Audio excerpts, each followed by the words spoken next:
અંદર હોય આ બધા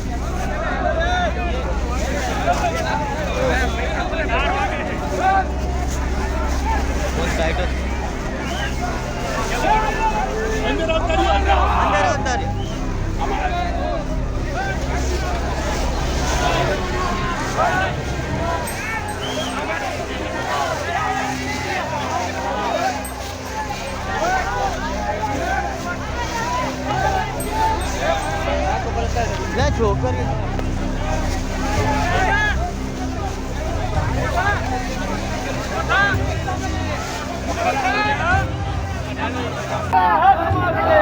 किसी से भिख मांगते, किसी से भिख मांगते। मीडिया बनावा જો મિત્રો આ પોલીસના ડબ્બામાં આખા બધાને પૂરી દીધા છે અત્યારે ડિટેન કર્યા છે બધાને નહીં કિસી સે ભીખ માંગતે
તો આજે અમારી એટલી જ માંગણી છે કે આજે અમને અહીંયા કહેવામાં નહીં આવે કે તમારી અહીંયા ભરતી કરવામાં આવશે તો અહીંયાથી અમે ગાંધીનગર છોડવાના નથી. જ્યાં સુધી ભરતીનો કોઈ નિર્ણય લેવામાં નહીં આવે ત્યાં સુધી આ બધા જ લોકો અહીંયા બેસી રહેવાના છે.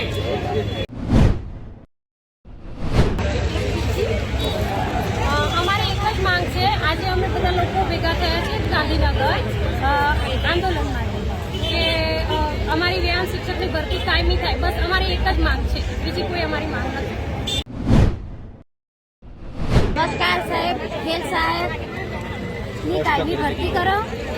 દાદા કે વડનગરમાં રીબીનો કાપીશું અને અમે અહીંયા ગાંધીનગરમાં 45 ડિગ્રીમાં હોય ઉભા છે. બોલો તમારે શું નિર્ણય લેવો છે સાહેબ? અમે અહીંથી નીકળવાના નથી. આજ 17 વર્ષ થઈ નથી. દિવાળી વેકેશન, ઉનાળુ વેકેશન ચાલુ કરો, કરાર બંધ કરો. જ્યાં સુધી કરાર બંધ કરવો જ પડશે, કાયમી ભરતી નહીં થાય ત્યાં સુધી ગાંધીનગરમાંથી હટવામાં આવશે નહીં, ચાહે ગમે તે થાય.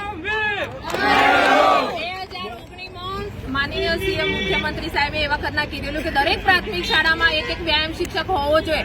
તો અમારા વ્યાયામ શિક્ષકોની હજી સુધી કેમ ભરતી કરવામાં નથી આવી? અમે હું શોષણ કર્યું છે? બસ અમારી કાયમી ભરતી કરો. વ્યાયામ વીર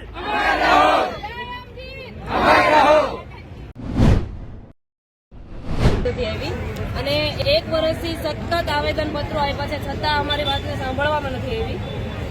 1 વર્ષથી 2023થી 11 મહિનાના કરાર ઉપર ગુજરાત સરકારે ભરતી મૂકવામાં આવી છે, જેમાં અમારું પૂરેપૂરું શોષણ છે.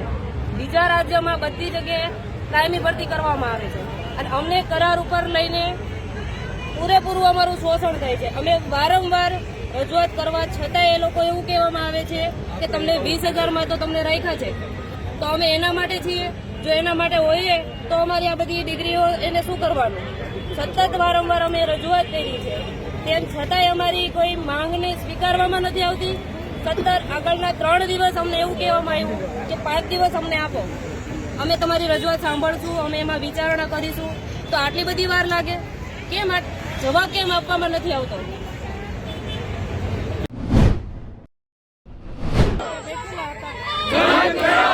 ઉંમર વધારે અને ગતકડું આપી દીધું છે અને વ્યાયામવીરોને અંગ્રેજ નીતિ પ્રમાણે ભાગલા પાડીને રાજ કરો એવો અમારામાં સંગઠન મનોબળ તોડવાની કાર્યવાહી છે. પણ અમે વ્યાયામવીરો મક્કમ છીએ.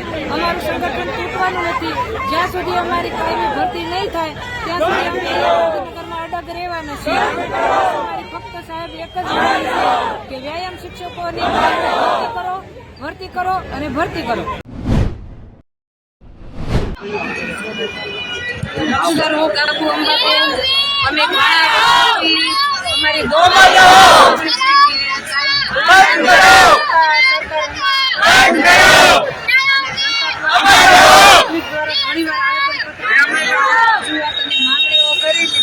પણ અમારી એક પણ માંગણી સંતોષવામાં આવેલી નથી. હવે અમારી ફક્ત એક જ માંગ છે કે વ્યાયામ શિક્ષકોની કાયમી ભરતી કરો.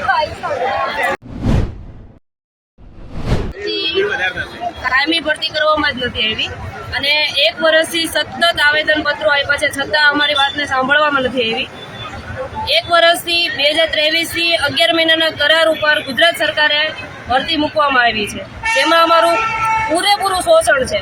બીજા રાજ્યોમાં બધી જગ્યાએ કાયમી ભરતી કરવામાં આવે છે અને અમને કરાર ઉપર લઈને પૂરેપૂરું અમારું શોષણ થાય છે. અમે વારંવાર રજૂઆત કરવા છતાં એ લોકો એવું કહેવામાં આવે છે કે તમને 20,000માં તો તમને રાખ્યા છે. તો અમે એના માટે છીએ? જો એના માટે હોઈએ તો અમારી આ બધી ડિગ્રીઓ એને શું કરવાનું? સતત વારંવાર અમે રજૂઆત કરી છે, તેમ છતાંય અમારી કોઈ માંગને સ્વીકારવામાં નથી આવતી. સતત આગળના 3 દિવસ અમને એવું કહેવામાં આવ્યું કે 5 દિવસ અમને આપો, અમે તમારી રજૂઆત સાંભળશું, અમે એમાં વિચારણા કરીશું. તો આટલી બધી વાર લાગે કેમ? જવાબ કેમ આપવામાં નથી આવતો? 17 તારીખથી અમારા હક માટે કાયમી વ્યાયામ શિક્ષકની ભરતી માટે આવ્યા હતા, પણ 3 દિવસ અમે સંઘર્ષ કર્યો તો પણ કોઈ પણ પ્રકારનો નિર્ણય સરકારે આપ્યો નથી કે અત્યાર સુધી અમને કોઈ પણ પ્રકારનો જવાબ આપ્યો નથી. હવે અમને અમારો ન્યાય ના મળે ત્યાં સુધી અમે ગાંધીનગર નથી છોડવાના. હવે અમારી 1 થી 8ની અંદર કાયમી વ્યાયામ શિક્ષકની ભરતી ના થાય ત્યાં સુધી અમે ગાંધીનગર નથી છોડવાના અને અમારો ન્યાય લઈને જ અમે જઈશું. નવી શિક્ષણ નીતિની અંદર મોદી સાહેબે પણ કીધું, 2022ની અંદર મોદી સાહેબે કીધું છે કે તમારી કાયમી વ્યાયામ શિક્ષકની ભરતી થવાની છે અને એની અંદર એમને ઉલ્લેખ કર્યો છે કે હવે રમત એક રમત નથી રહી પણ એક એની સાથે શિક્ષણનો ભાગ પણ છે. એટલે હવે અમે આ ગાંધીનગર આવ્યા છીએ અને હવે અમારો ન્યાય લીધા વગર અમે નથી જવાના.